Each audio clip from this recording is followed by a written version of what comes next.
အမေရိကန်မှာအာဆင်နယ်တို့ငှက်ကြောင်းကိုဖျက်စားနိုင်မလာ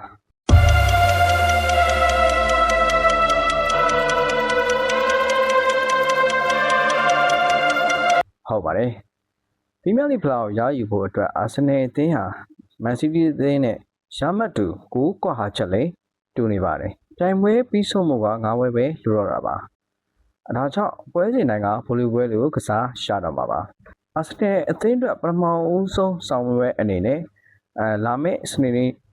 7:00 နာရီမှာသူတို့ရဲ့အိမ်ကွင်းဖြစ်တဲ့ Emirates မှာနယူကာဆယ်အသင်းကိုလက်ခံရှင်ပြိုင်ကစားကြတော့မှာပဲဖြစ်ပါတယ်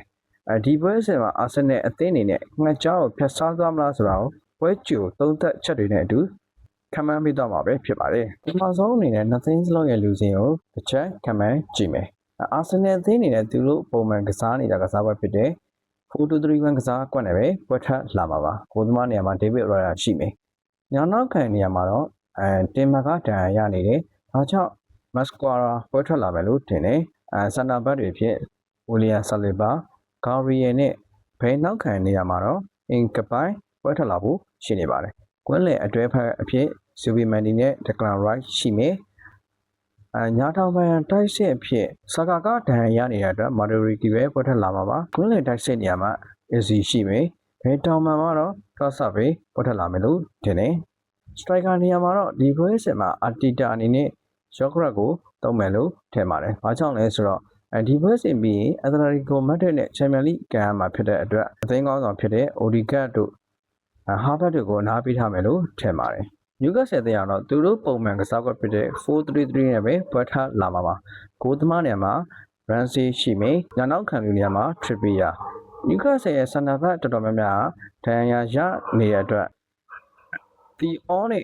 ဘော့မန်တို့တွဲဖက်ပြီးပေါ်ထွက်လာမယ်လို့ထင်နောက်ခံလူနေရာမှာတော့လူငယ်ကစားမလေးဖြစ်တဲ့ဟောရှိပါမယ်နယူကာဆယ်ရဲ့ကွင်းလယ်အဖြစ်ရန်စီရှိမယ်ပြီးတော့တိုနာလီပြီးတော့ဒဏ်ရာပြန်တဲ့တက်တာလာတဲ့ဘရူနိုဂွေမာရက်ပါဝင်ကစားပွဲရှိနေပါတယ်ဒါကြောင့်နယူကာဆယ်ရဲ့ကွင်းလယ်အစုဖွဲ့ကတော့အာဆင်နယ်ကွင်းလယ်နဲ့ရှင်ပြီးကစားနိုင်စွမ်းရှိနေပါတယ်တိုက်စစ်မှာအန်တိုနီဂေါ်ဒန်ဒဏ်ရာရနေတဲ့အတွက်သူ့နေရာမှာဟာဗီဘန်ဝင်ကစားပါမယ်ညာတောင်မှာတော့အန်တိုနီအလန်ကရှိပါမယ်အထောင်တိုက်စစ်မှုအဖြစ်ဝါဒီမာတာလည်းဒဏ်ရာရနေတာဖြစ်တဲ့အတွက်လူငယ်ကစားသမားလေးဖြစ်တဲ့အိုဆူလာပဲပွဲထွက်လာပါပါအသင်းလုံးရဲ့လူစင်ကိုကြည့်မယ်ဆိုရင်နယူကာဆယ်အသင်းအနေနဲ့ကွင်းလယ်နေရာလောက်ပဲအာဆင်နယ်ကိုရှင်ပြိုင်နိုင်စွမ်းရှိပြီးကျန်တဲ့နေရာတွေမှာတော့အာဆင်နယ်အသင်းကပိုပြီးတော့လာပါတယ်အာဆင်နယ်အသင်းအနေနဲ့နောက်ဆုံးပရီးမီးယားလိအိမ်ဝင်၃ပွဲမှာချယ်ဆီအသင်းကို2-1နဲ့နိုင်တယ်ပြီးတော့အေဗာတန်အသင်းကို2-0နဲ့နိုင်ထားတယ်နောက်ဆုံးအိမ်ဝင်ပွဲစဉ်မှာတော့ဘုံမောက်အသင်းကို2-2နဲ့ရှုံးနိမ့်ထားပါတယ်နယူကာဆယ်အသင်းရဲ့နောက်ဆုံးအဝေးကွင်း၃ပွဲကိုကြည့်မယ်ဆိုရင်ဘဲလီကိုရှုံးတယ်ချယ်ဆီကိုတော့နိုင်ထားတယ်ပြီးတော့မန်စီးတီးကို2-2နဲ့ရှုံးနိမ့်ထားပါတယ်ဒါကြောင့်သူတို့ရဲ့နောက်ဆုံးအဝေးကွင်း၃ပွဲမှာတစ်ပွဲနိုင်ပြီးတော့တစ်ပွဲရှုံးနိမ့်ထားပါတယ်ဒီချက်လက်တွေကကြည့်မယ်ဆိုရင်အာဆင်နယ်အသင်းအနေနဲ့ဒီပွဲစဉ်မှာနယူကာဆယ်ကိုအနိုင်ရရှိဖို့ chance ကတော်တော်လေးကိုများနေပါတယ်အဲဆိုရင်နှစ်သင်းလုံးရဲ့ထိပ်တိုက်တွေ့ဆုံမှုတစ်ချက်ကြည့်အောင်နောက်ဆုံးထိပ်တိုက်တွေ့ဆုံမှု9ချိန်မှာအာဆင်နယ်က3ချိန်နိုင်ပြီးတော့နယူကာဆယ်က2ချိန်နိုင်ရရှိထားပါတယ်ဒါကြောင့်ဒီနှစ်သင်းထိပ်တိုက်တွေ့ဆုံမှုမှာတေချာတာမျိုးမတွေ့ရဘူးနယူကာဆယ်နိုင်တဲ့နှစ်ပွဲကလည်းသူတို့ရဲ့အိမ်ကွင်းမှာပဲနိုင်ခဲ့တာပဲဖြစ်ပါတယ်ဒါကြောင့်ဒီပွဲစဉ်မှာအာဆင်နယ်အသင်းကအိမ်ကွင်းမှာကစားရမှာဖြစ်တဲ့အတွက်ဒီချက်လက်မှာတော့အာဆင်နယ်ကနိုင်ပွဲရဖို့အားသာချက်ရှိနေပါပြီးတော့နယူကာဆယ်အသင်းအနေနဲ့အရင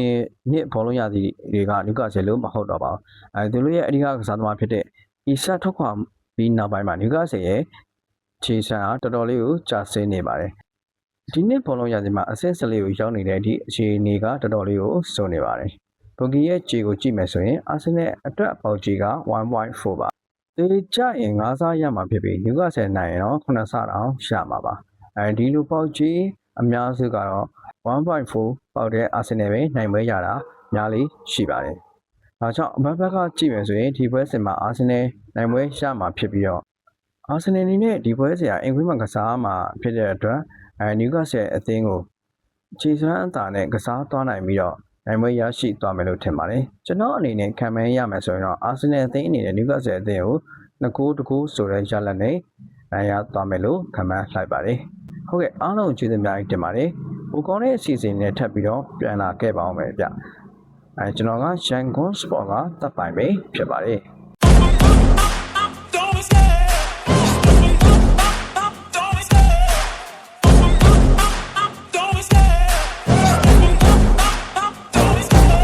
love the